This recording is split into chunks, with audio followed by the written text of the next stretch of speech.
Hi guys! Welcome back to my vlog. And yes, ang pag-uusapan natin ngayon ay about sa teamwork ng pagbubuntis.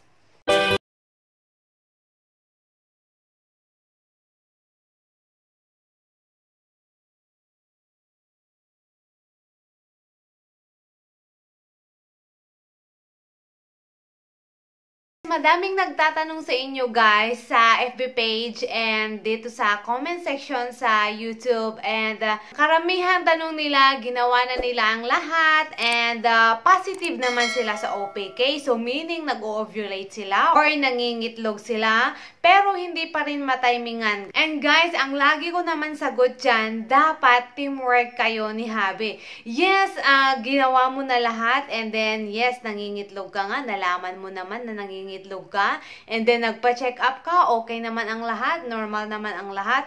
Pero how about si Mr.? So kahit anong effort natin guys na mga kababaihan, pero yes, mas madami talaga kasi tayong dapat isaalang-alang ng mga kababaihan kaysa sa mga kalalagyan.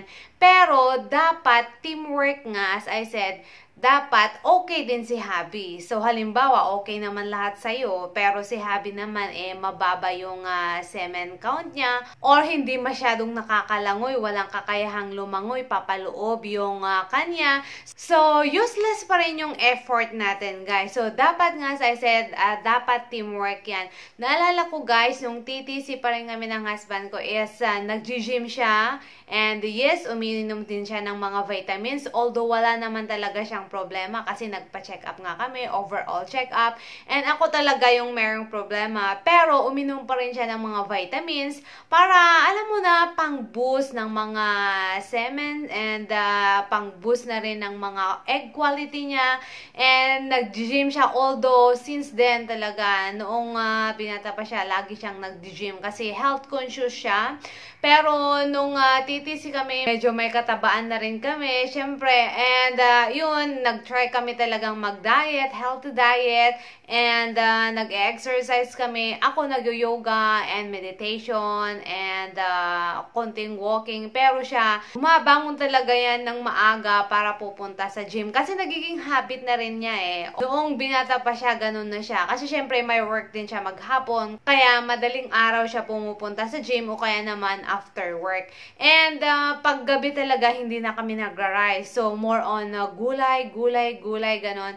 And sa lunch lang namin kami nagra-rice kasi merong free naman na supply sa hospital na lunch namin. So doon kami nagra-rice. And sa umaga, mga noodles lang and bread na mga healthy pa rin, syempre. So, observe talaga natin yung mga healthy diet natin. And, yun guys, kung meron din tayong katabaan, both yan, si Habi o kaya naman si Mrs. So, dapat mag-lose weight tayo. As I said nga, meron tayong dapat i-achieve na normal body mass index natin, yung 18.5 to 23.5.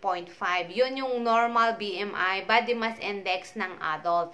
And, ideally talaga na pag magbubuntis ka or maplano kang magbuntis, dapat talaga hindi masyadong mapayat and then hindi naman masyadong mataba talaga. Kasi pag nabuntis ka nga, yes, na-timingan na yan, nagiging okay naman lahat yan, fertilization, ang kapit, pero magkakaroon ka pa rin ng problema sa pregnancy o kaya naman sa development ng baby kung hindi tama yung timbang natin, ganyan.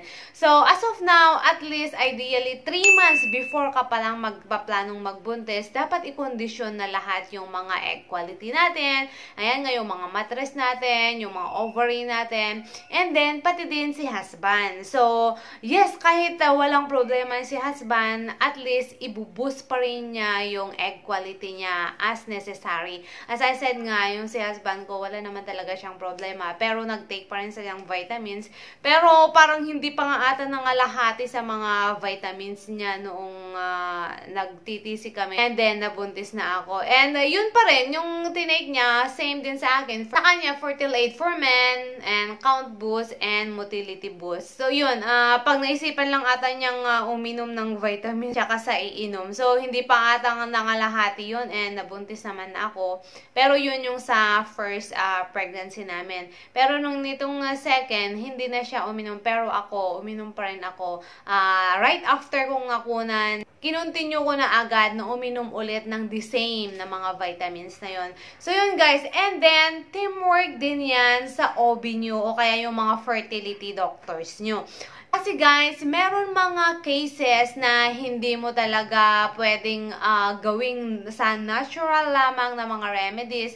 Example niyan yung mga black fallopian tubes o yung mga hydrosalpinx o kaya yung mga hormonal imbalance. Kasi syempre, kailangan natin yung prescription ng mga doktor para maresetahan tayo ng mga hormonal pills na mag-balance sa mga hormones natin para ma-regulate yung hormones natin at ma-balance yung normal thickness ng mattress natin, ganyan, and sa egg natin, ganyan, para mag-ovulate tayo, ganyan. So, halimbawa din sa mga PCOS, binibigyan ng mga doktor siya ng mga Clomid o kaya Letrozole to help them ovulate para ma-matured yung egg nila para mag-ovulate sila, ganun. So, teamwork din sa mga medical practitioners ninyo kasi syempre nga, pag hindi tayo mag-success for natural remedies, at least kasi 3 months yan So, gagawin natin yung mga natural remedies, lahat yung mga yan within 3 months. Pero pag wala pang success, go and we can consult our medical practitioners para guys, maresetahan tayo at malaman kung ano talaga yung specific na problem natin. And ayun nga, most of the time, hormonal imbalance ang mga yan. And then, sa PCOS nga, kasi nga, yung mga PCOS na yan, madami na akong video na nabanggit ko kung saan, kung ano yung mga dahilan ng PCOS na yan. Siyempre, sa diet natin, sa lifestyle natin, tapos yung mga food na kinakain talaga natin. So, yun, be sure na panoorin nyo guys. Balikan nyo rin yung mga videos ko na yun para malaman nyo kung ano yung mga dapat na kainin at ano yung mga dapat na iwasan, lalong-lalo sa mga may cases na PCOS, endometriosis, yung mga ganyan. Para sa mga mayuman naman, cystic fibroids, yung mga kung anong cyst ang meron tayo, castor oil hot pack and fertility massage. And I'm sure mai-improve yan kasi madami na rin nagko-comments guys na yung ginagawa nila yung mga tips nga natin dito sa YouTube. And madami talaga silang na-observe na improvement. So, ipopost ko rin guys yung mga nag-comments ng mga improvement nila sa FB page ko later. And yun, so dapat go muna tayo sa natural remedies. Pero as I said nga, dapat teamwork kayo ni husband. Kasi kahit anong effort nga ng isa, halimbawa si husband din nag-e-effort, pero ikaw hindi kami nag-e-effort, so useless din. So, vice versa. Ganun din tayo. Lahat-lahat ginagawa na natin. Pero si husband hindi naman makikipag-cooperate, diba? So, dapat talaga teamwork yan. And, halimbawa, pag ovulation din natin, kung nag-track din tayo ng ovulation natin, halimbawa, may duty si husband o kaya may work si husband, dapat mag-usap kayo guys. Halimbawa, kung medyo pa-dark na yung OPK ninyo, honey, o medyo pa-dark na yung ovulation predictor kit ko. So, dapat iayos mo yung schedule mo. Dapat may magaganap na activity sa gabi, sa ganitong araw, ganyan-ganyan. So, yun pakiusapan nyo guys. And then, as I said nga, teamwork, mag-usap kayo. Kung malapit na kayo mag-ovulate, dapat iset nyo yung schedule nyo para at least matimingan yan. And as I said nga, start talaga natin sa mga diet natin, enough sleep, yung mga healthy living and healthy eating natin para at least magawa natin lahat yung best natin at I'm sure mag-i-improve at mag-i-improve talaga ang mga yan. So, yun, teamwork for both couples and then teamwork din sa mga practitioners ninyo, medical practitioners. Halimbawa, kung may treatment plan din ang doktor sa inyo, kasi merong mga cases na hindi talaga pwede sa natural remedies lang. Halimbawa din yung mga kung merong kang thyroid hormone problems. As I said nga, nabanggit ko sa mga previous videos ko, meron talagang epekto sa fertility at hindi pagbuntis o kaya mahirap na pagbuntis kung meron tayong problema sa thyroid hormones natin. So, may mga treatment plan ang mga doktor. So, dapat may teamwork din kayo. Dapat follow up, ganyan-ganyan. And then, at least, mag-i-improve yan or i-treat muna yan bago kayo mag-proceed naman sa hormonal treatment, ganyan.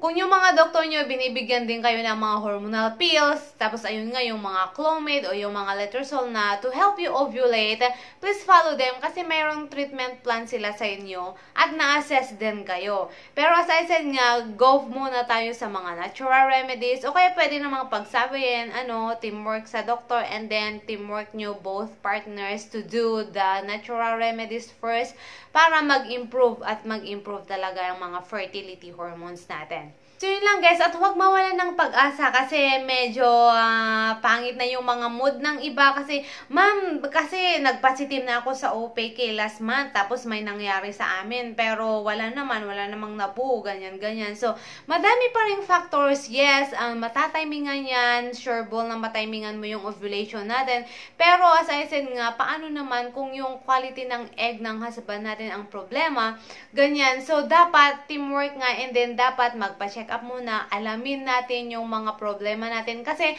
huwag kayong matakot guys kasi lahat naman yan may solusyon na. Lahat naman yan may mga gamot na at lahat ng mga problema na susolusyonan. Kasi madaming nagchat-chat din ma'am na takot kasi akong magpa-check up ma'am, ganyan. So paano mo malalaman yung problema mo, 'di ba? So and paano mo masusolusyonan kung may problema ka man. Ganun din, lalong-lalo yung mga kalalakihan, 'di ba? Ayaw nilang magpa-check up, ganun. So, dapat nga mag-usap kung gusto nyo talaga na magkaanak or gusto nyo talaga na mag-umpisa or bumuo ng sarili nyong pamilya, mag-usap kayo and then go for check-up both partners para malaman nyo kung ano yung mga problema at para makapag-umpisa na kayo ng mga treatment at makapag-umpisa na kayo ng mga remedies para masolusyonan yung problemang yan. So, yun lang guys, and at least nga, sabi ko, before TTC, i-prepare lahat and ideally, before 3 months, na before ka magda-try mag-conceive or magda-try magbuntis, makainom ka na ng mga vitamins, gawin mo na yung mga daily routines mo, yung mga natural remedies, kung ano man yung mga problems dyan. So, yun, and I'm sure, makakabuo naman talaga kayo. So, sabi nga nila, do our best and God will do the rest. Baka naman sabi ni God, parang hindi namang interesado yung couples na to. Wala naman silang plano ata, ganyan. So, do your best. And syempre, nakikita yan ni God, talagang eager kayo, gustong-gusto nyo na, at ginagawa nyo naman talaga yung best nyo, bibiyayaan din talaga kayo niyan. Thank you so much for watching, at pag hindi pa kayo nakaka-subscribe dito sa channel ko, please subscribe and click the bell button. Click all para ma-notify kayo every time na meron akong bagong uploads. And follow and like my FB page, Ready to Preggy, Tips para Mabuntis. And yun lang. Thank you so much. God bless.